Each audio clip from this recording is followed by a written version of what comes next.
Bueno, la sesión de la mañana tiene como primer punto tratar el proyecto de ley originado en moción que interpreta el artículo 56 de la ley que establece el estatuto de los asistentes de la educación pública. Entonces partamos con la FIDE. Muy buenos días. En primer lugar, agradecemos la posibilidad de intervenir en la discusión de este proyecto, entendiendo que se vota hoy día y que más o menos está definido cómo se va a votar.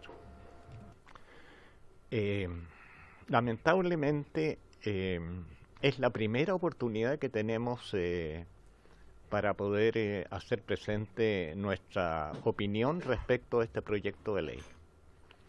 Cuando se tramitó la modificación del artículo 56, esto fue producto de una indicación en segundo trámite legislativo de la senadora Yasna Proboste, y entiendo que el senador Letelier, y en realidad por esa situación no tuvimos ninguna oportunidad de intervenir y prácticamente nos encontramos con la modificación una vez que la ley había sido aprobada. Y también lamentablemente, a pesar de que solicitamos intervenir en la discusión de la interpretación del artículo 56 en el Senado, no fuimos convocados, a pesar de que hicimos presente la necesidad de intervenir. Felizmente aquí, aunque es la última oportunidad, podemos hacer sentir nuestra opinión en el bien entendido, repito, que entendemos que las cosas ya están definidas. En términos generales, FIDE es una institución que agrupa establecimientos educacionales, 750 aproximadamente, con una matrícula de 500.000 alumnos, más o menos 25.000 profesores y unos 4.000, entre 3.000 y 4.000 asistentes de la educación. En esa perspectiva, y está representada, digamos, por los directivos de establecimiento, calidad, por ejemplo, que yo tuve. En la perspectiva de que representamos establecimientos educacionales y que es el director, en cierto modo, el que asume esa representación, nuestra mirada respecto de las políticas educacionales que se implementan y que impactan a las comunidades educativas una mirada holística. Vale decir, si se toca a cualquiera de los estamentos de las comunidades educativas, naturalmente que nosotros intervenimos. Y en esa perspectiva, por ejemplo, puedo citar concretamente de que nos ha tocado intervenir en el proyecto que puso en juego la ley, digamos, de desarrollo profesional docente, y también en las leyes que acordaron el bono de retiro para los docentes y para los asistentes de la educación, y también el bono de desempeño profesional para los asistentes de la educación. Y fuimos la única institución privada que intervino justamente para señalar la discriminación de que habían sido objeto los asistentes de la educación y los docentes en la concesión de un bono de retiro, cuando, en función de lo aprobado en la ley 20.845, en la práctica, la educación pública y la educación privada tenían como único proveedor de recursos públicos el Estado. En esa perspectiva, y considerando lo que se establece respecto de los asistentes de la educación con la interpretación del artículo 56 y con el mismo artículo 56, lo primero que tenemos que decir nosotros es que desde una perspectiva genérica, indiscutiblemente que consideramos que cualquier situación que mejore las condiciones laborales de cualquiera de los miembros que forman parte de los estamentos de nuestra comunidad educativa, indiscutiblemente que beneficia a la educación. Eso está fuera de toda duda. Para nosotros está fuera de toda duda. Incluso, en el caso de los asistentes de la educación, para nosotros no solo desempeñan las funciones propias que les corresponde, sino que en cierto modo son vitales. Vitales para colaborar en lo que es propiamente la gestión educativa. Es más, si yo tuviera que precisar, por ejemplo, tengo claro que dentro de los asistentes de la educación, los que sirven funciones de servicios, especialmente que tienen relación con el aseo y con la seguridad, muchas veces se convierten en confidentes de los alumnos y orientan y educan y contribuyen al trabajo educativo que realizamos los docentes, a veces con mayor calidad que la que hacemos nosotros. Por lo tanto, cualquier beneficio que se considere para los asistentes de la educación, indiscutiblemente que lo valoramos. Pero, y aquí es donde nosotros planteamos nuestra situación crítica, deberían considerarse lo que decisiones legislativas de esta naturaleza implican para las propias comunidades educativas. Y lo pongo en escena de esta manera. Indiscutiblemente que mejorar las condiciones laborales de los asistentes de la educación concediéndole un volumen significativo de tiempo de vacaciones que superan en 5 semanas las que establece el Código del Trabajo, implica una consecuencia para la gestión financiera y administrativa de los establecimientos educacionales donde trabajan y donde se desempeñan los asistentes de la educación. En función de eso, obligan a las instituciones educativas a una toma de decisiones. Y en este caso, la toma de decisiones tiene que ir situada en buscar la forma de corregir o de aminorar los efectos que situaciones de esta naturaleza tienen en la gestión educativa del establecimiento. En la práctica, y siendo bien concretos, obligaría a contratar más personal para cubrir los déficits operativos que significa instalar un tiempo de 5 semanas, en el fondo son 25 días hábiles, para poder, digamos, llenar las funciones que dejan de ejercer quienes asumen el beneficio que implica la aplicación o la puesta en práctica de este proyecto de ley. O obliga a otro tipo de medidas que también significan un costo financiero. Ahora, tengamos a la vista que a partir de la ley 20.845, el único proveedor de recursos, salvo en el caso de los establecimientos de financiamiento compartido, que aún mantienen otra fuente de entrada, el único proveedor de recursos públicos en este momento es el Estado. Por lo tanto, un mayor costo financiero implicaría, lógicamente, si se aprueba un proyecto de esta naturaleza, que significa mayor costo, implicaría o debería haber implicado indiscutiblemente una mejora en el volumen de recursos que los establecimientos disponen para poner en juego medidas de esta naturaleza, cosa que en este proyecto de ley no se considera. ¿Qué ha ocurrido en la práctica? Nuestros afiliados nos consultan, ¿qué hacemos en situaciones de esta naturaleza? Incluso nos comunican decisiones que ellos tienen, digamos, a la vista para poner en juego. Y lamentablemente, algunas de estas decisiones a nosotros no nos gustan. Por ejemplo, externalizar los servicios de los auxiliares de la educación.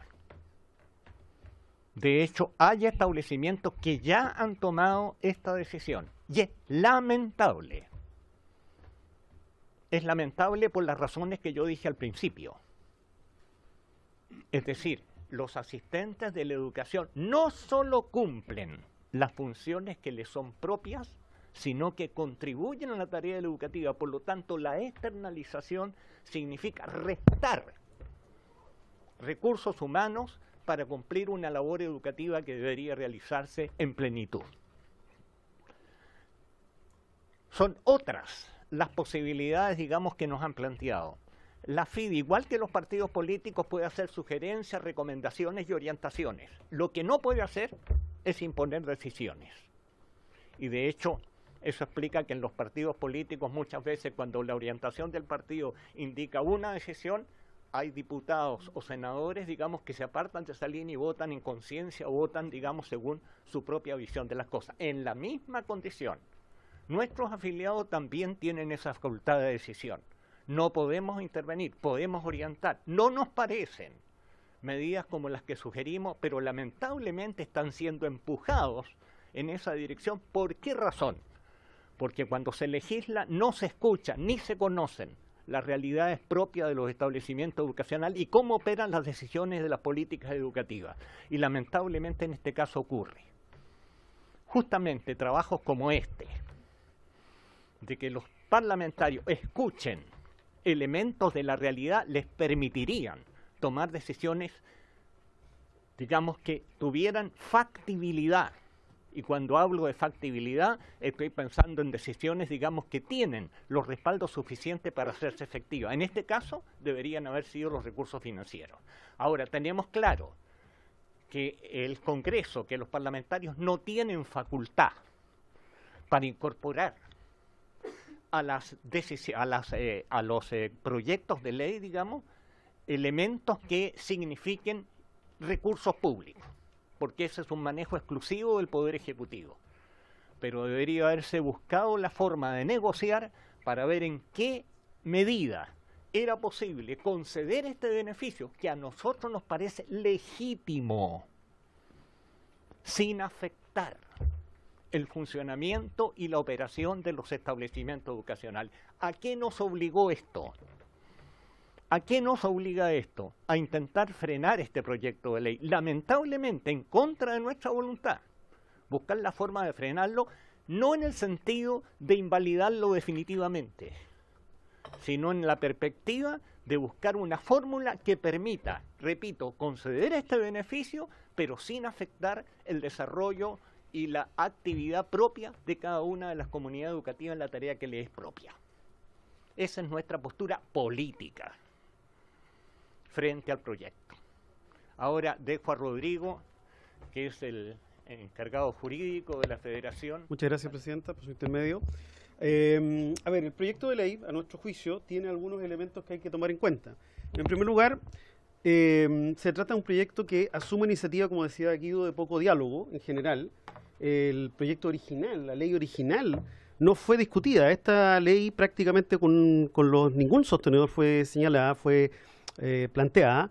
Se saca entre enero y marzo de este año, ¿ya? Y a nosotros se nos dijo que esta ley no nos iba a afectar, no iba a afectar a los colegios particulares subvencionados, lo cual claramente no es verdad. ¿Esto qué ha implicado en términos concretos? Primero, cierre de labores durante enero y febrero, que hace imposible las reparaciones necesarias durante esos meses. Lo discutíamos delante, ¿cuánto se demora uno en pintar un colegio? Más semanas de las que se están dando de feriado. Entonces, no hay alternativa. No hay alternativa. Segundo, imposibilidad de realizar acciones de perfeccionamiento. La ley establece, el Estatuto Docente establece que los profesores pueden ser citados hasta por 3 semanas consecutivas en enero y febrero a realizar actividades de capacitación y perfeccionamiento. Esas mismas posibilidades hacen inviable que ese perfeccionamiento se realice en el colegio, que era lo tradicional.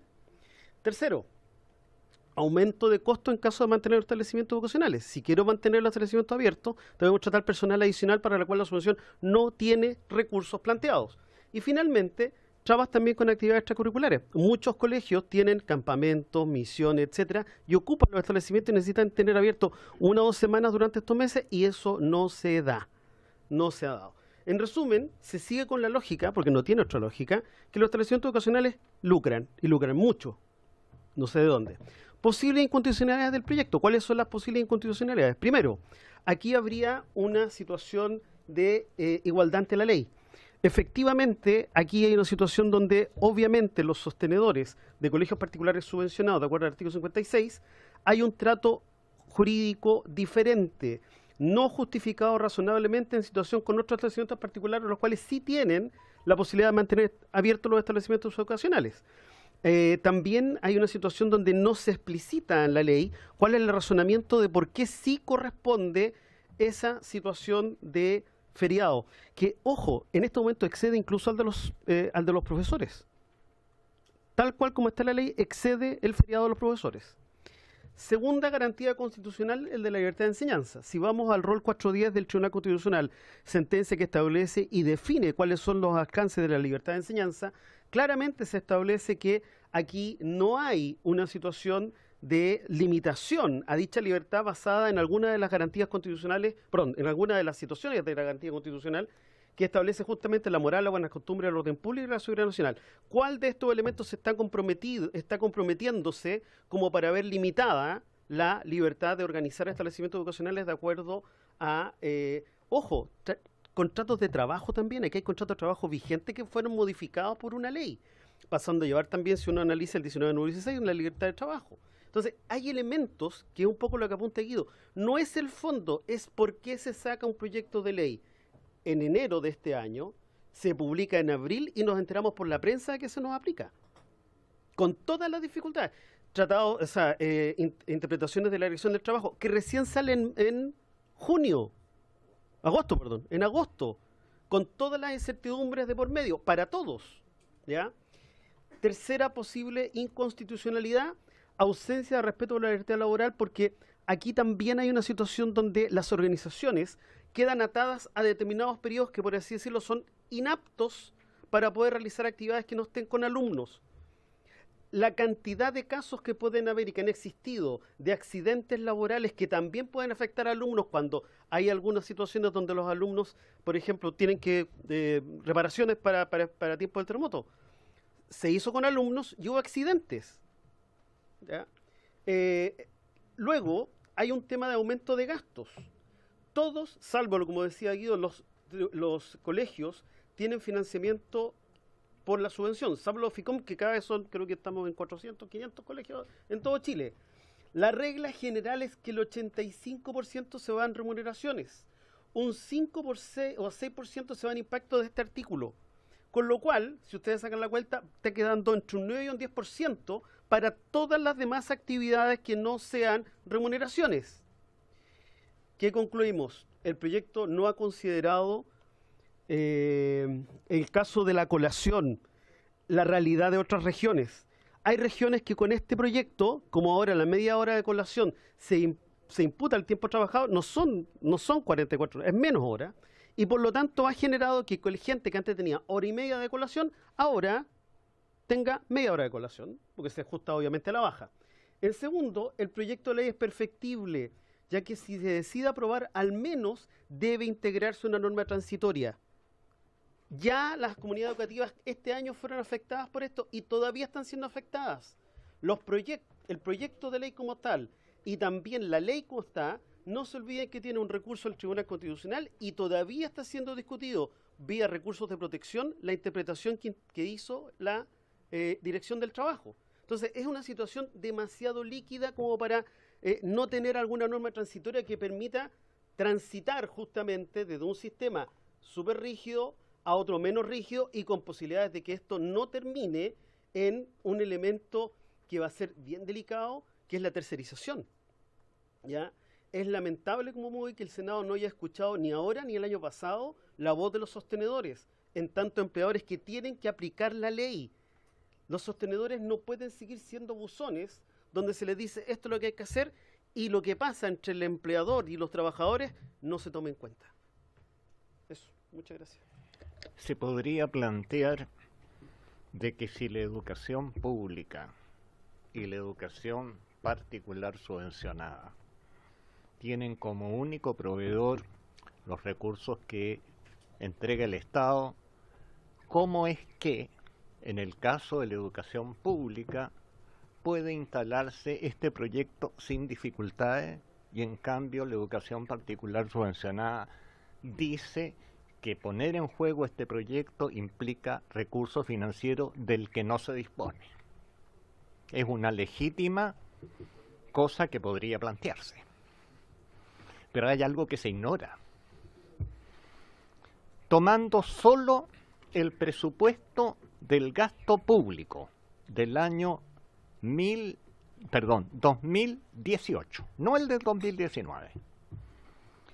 La educación pública, a través de distintos proyectos de ley independientes de las subvenciones, entre otros la 2845 y otras más, suma 642.000 millones de pesos que no recibe la educación privada, sino que van exclusivamente a la educación pública.